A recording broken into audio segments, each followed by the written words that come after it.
નમસ્કાર વિદ્યાર્થી મિત્રો, હું વિવેક સવરિયા વિશ્વેશ્વર આપ સર્વોની નજર સમક્ષ આપણી મનગમતી યુટ્યુબ ચેનલમાં આપ સર્વનું હાર્દિક સ્વાગત છે.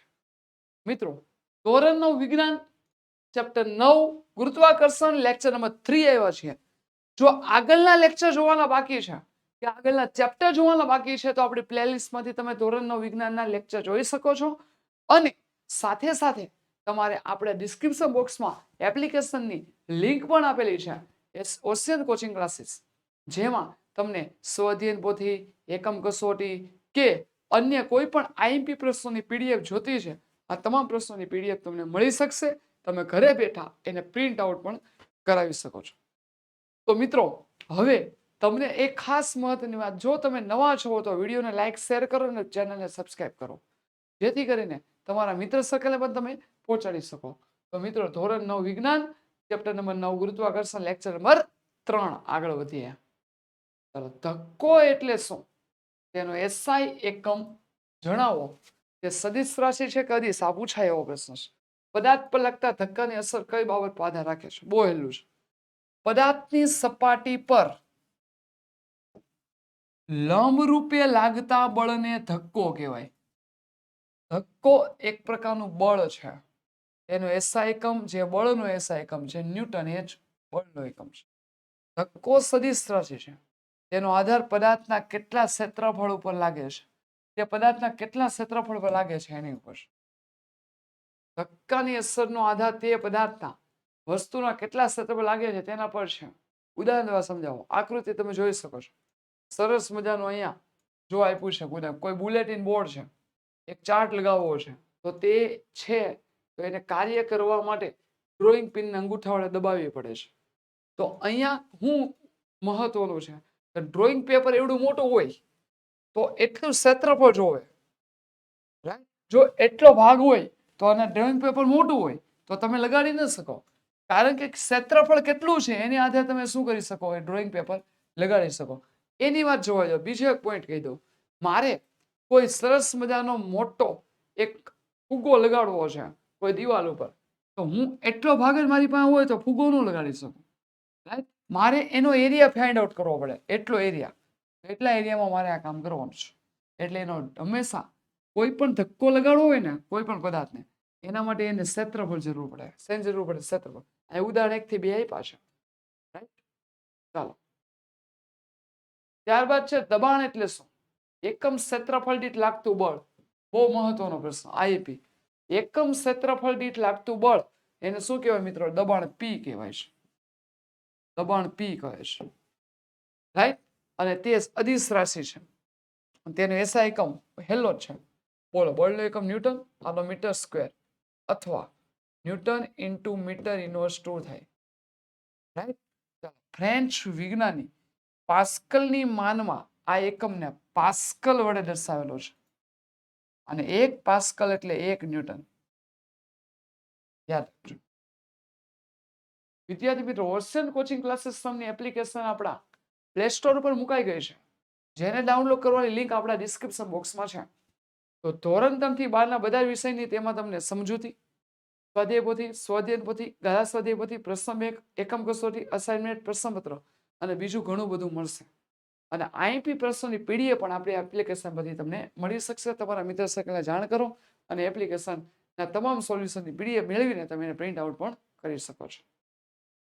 દબાણની વ્યાખ્યા આપો. આપેલા બળ માટે ક્ષેત્રફળમાં વધારો કે ઘટાડો થાય તો દબાણમાં શું ફેરફાર થાય તે સમજાવવાનું યોગ્ય ઉદાહરણ આપો. તો દબાણની વ્યાખ્યા તો હેલી જ છે. એકમ ક્ષેત્રફળ દીઠ લાગતું બળ એને શું કહેવાય? દબાણ. આ સમીકરણ 1 ઉપરથી હું નક્કી કરી શકાય કે બળ જો F માટે જો તે ક્ષેત્રફળનું મૂલ્ય ઘટાડવામાં આવે તો દબાણનું મૂલ્ય વધે છે. એટલે ક્ષેત્રફળ ઘટે તો દબાણ વધે, કારણ કે એકબીજાના કેવા પ્રમાણમાં છે? વ્યસ્ત પ્રમાણમાં છે. કેવા પ્રમાણમાં? વ્યસ્ત પ્રમાણમાં છે, જે તમે જાણો છો. એના ઉદાહરણ જુઓ. કાપવા માટે વપરાતા ઓજારો જેવા કે સરી, ચણિયું, કોહાડીની ધાર તીક્ષ્ણ રાખવામાં આવે છે. ટાંકણી, ખીલ્લી વગેરેની અણી તીક્ષ્ણ રાખવામાં આવે છે, જેથી તેના પર ઓછું બળ લગાડતા આ બળ તેની અણીના નાના ક્ષેત્રફળ પર લાગે છે અને વધુ દબાણ શું કરે છે? ઉત્પન્ન કરે છે. આમ કહી શકાય કે આપેલા બળ માટે જો ક્ષેત્રફળનું મૂલ્ય વધારવામાં આવે તો દબાણનું મૂલ્ય ઘટે છે. P બરાબર F/A મુજબ. બીજા ઉદાહરણો આપ્યા. બહુમાળી મકાન અને ડેમના પાયા ખૂબ જ પહોળા રાખવામાં આવે છે, કારણ કે એનું ક્ષેત્રફળ વધારે હોય તો એના પર દબાણ કેવું લાગે છે? ઓછું લાગે છે. તરલ એટલે શું? સવાલ છે. તરલ વડે લાગતું દબાણ અને ઘન પદાર્થ વડે લાગતું દબાણ વચ્ચે શું ફેર? જે વહી શકે ને, જે પદાર્થ, એને તરલ કહેવાય. વાયુ અને પ્રવાહી બંને તરલ છે. ઘન પદાર્થોની જેમ તરલ પણ બળ લગાડે છે. ઘન પદાર્થને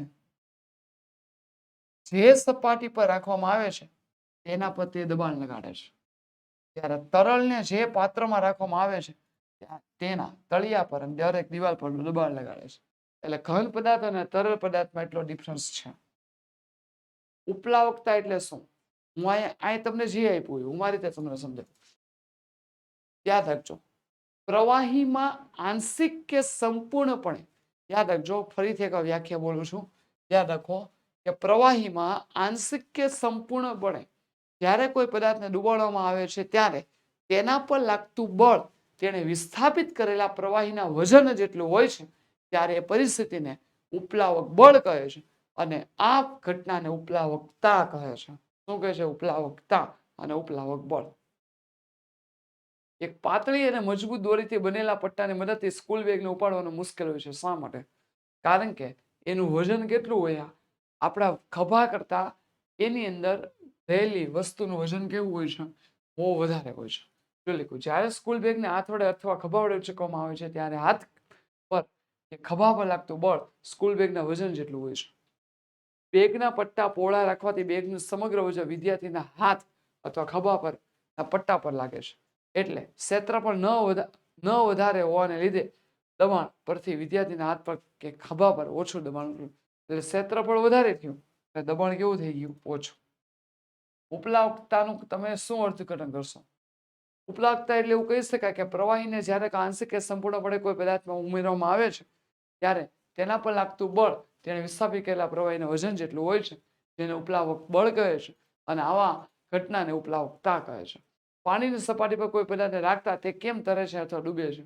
કારણ કે પદાર્થની ઘનતા અને પાણીની ઘનતાના મૂલ્યો વડે નક્કી થઈ શકે કે આપેલો પદાર્થ પાણીમાં તરશે કે ડૂબે. જો પદાર્થની ઘનતા પાણી કરતા ઓછી હોય તો પદાર્થ તરે. જો પદાર્થની ઘનતા પાણી કરતા વધુ હોય તો પદાર્થ પાણીમાં ડૂબે છે. Thanks for watching. તો મિત્રો, અહીંયા આપણે આજનો લેક્ચર પૂરો કરીએ છીએ. નવા લેક્ચરમાં નવા પ્રશ્નો સાથે મળીશું. ત્યાં સુધી ખૂબ ખૂબ આભાર. Thank you very much.